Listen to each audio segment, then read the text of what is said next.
Telling your story in business is so important.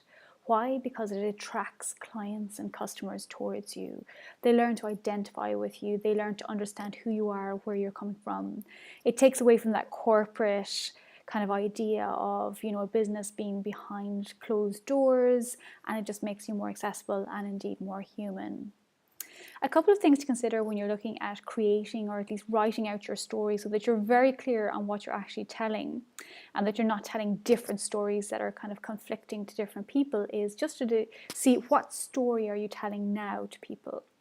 When I say this, it might not be the case that you're physically telling somebody a story about you, but however you're conveying certain messages on social media, through your email marketing, through your website, and so on and so forth. So the tone that you're using, the types of imagery that you're using, what you're posting again on social media in terms of be it inspirational quotes and so on and so forth, are telling their own story. So it's a subliminal message often that is giving your potential clients certain clues as to who you are and what you are. So just to be very clear about, whether you have conflicting kind of information going out there or conflicting imagery, so it's not cohesive and just people are a bit confused and therefore are choosing not to work with you.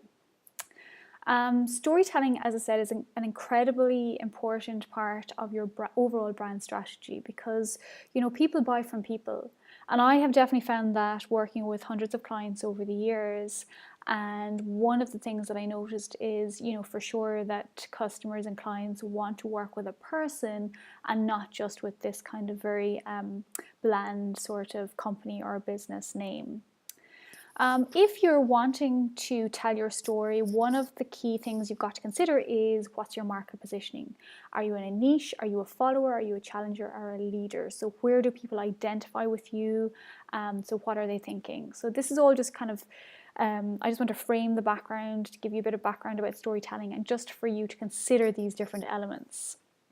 Other things to consider are what sort of images, what sort of story are you telling in terms of trust, being trustworthy, in terms of being committed to your clients, in terms of being sincere, reliable, consistent, and that you have indeed integrity. These are incredibly important characteristics for, that your clients are looking for. So just to make sure that, I'm sure you all are trustworthy, that you are committed, that you are sincere, but just to make sure that you convey that and that they know it. And you can't tell them often enough.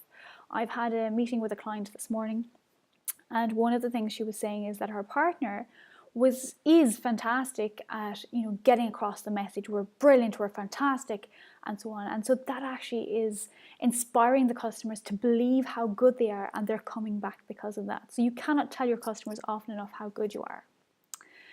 Something else to consider then as well is, through all this branding and this storytelling that you're going to have, because this will help clients to make a decision as to whether to work with you or not, is how do clients think you will make them feel after they have bought your product or service?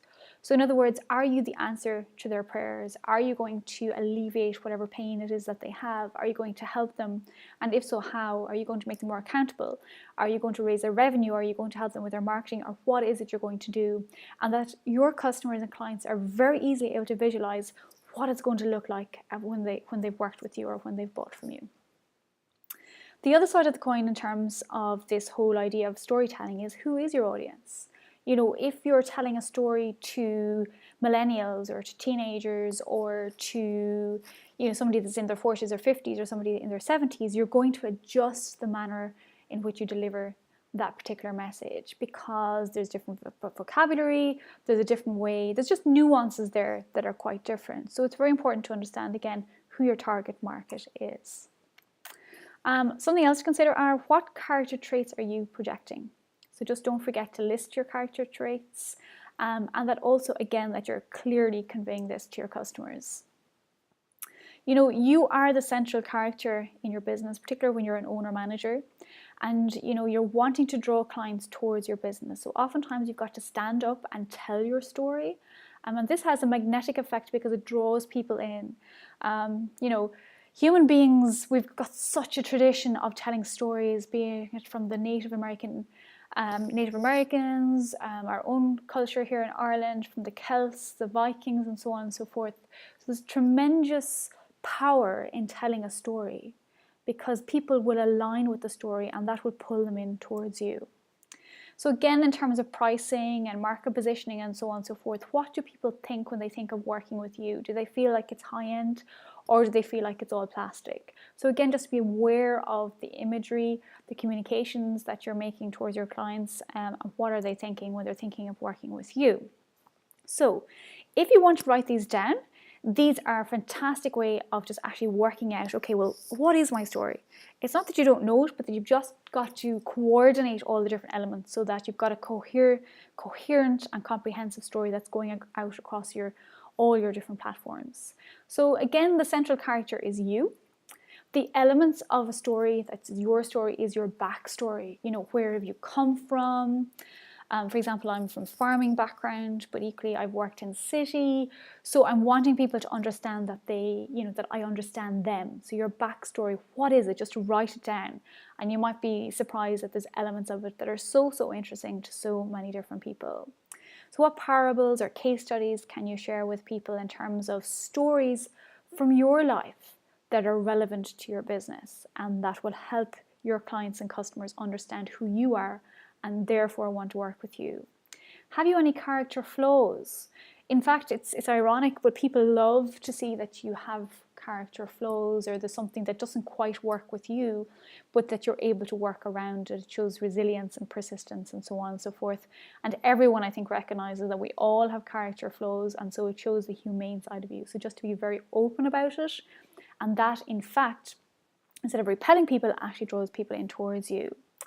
Another element of a story that you can work towards is polarity, where that you're quite vocal about what you stand for. So it could be that you are very vocal about particular elements of what goes on in society and so on and so forth. So in terms of global warming, in terms of fur, for example, or you could have an opinion on the pharmaceutical industry, or you could have an opinion on political maneuvering and so on and so forth. So you could decide to align yourself with particular subjects that will actually polarize some people, so it'll drive some people away but attract other people to you. So I suppose really what I'd say to you is work through your story, look at your backstory, look at all the different elements of your life and see, are there any parables or stories of working with clients and so on and so forth.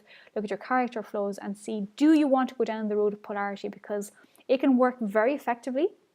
However, just be aware that there can be a backlash from people that you are polarizing. Okay, so just the other elements to look at then as well is, what business identity do you have? Are you a leader? Are you an adventurer, crusader? Are you kind of going into new territories? Are you innovative? Do people want to follow you because you always know what the next new thing is? Going back to the leader, are you this person that they really want to just follow because you just know so much? You're the CEO, you're the person, the go-to person. Are you then, following on to number 3 there, the reporter? Are you the evangelist? Are you the person that likes to tell everybody this is what happens, this is how you do it, that you're talking about particular ideas, or you have a particular way of teaching or so on and so forth, and that you are therefore the reporter?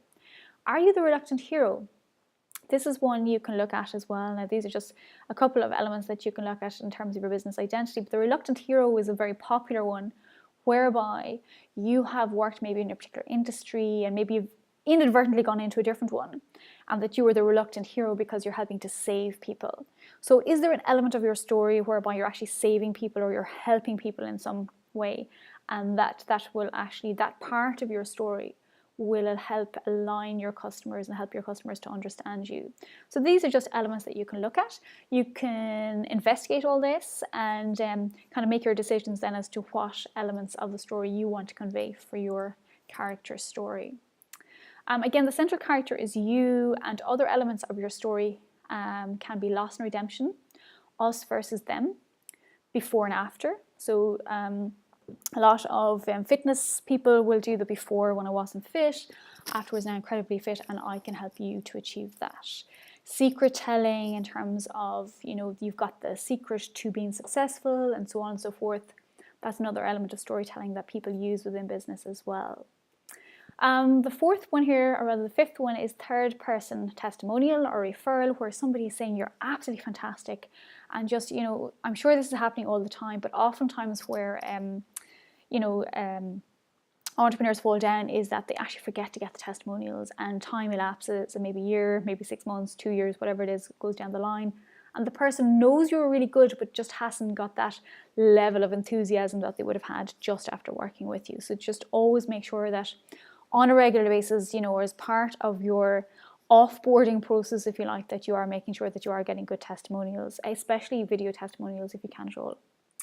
Another element you can use in terms of your overall story is an amazing discovery that you have made. So you've created something that's absolutely amazing and nobody else has it, so they have to come to you to get it from you.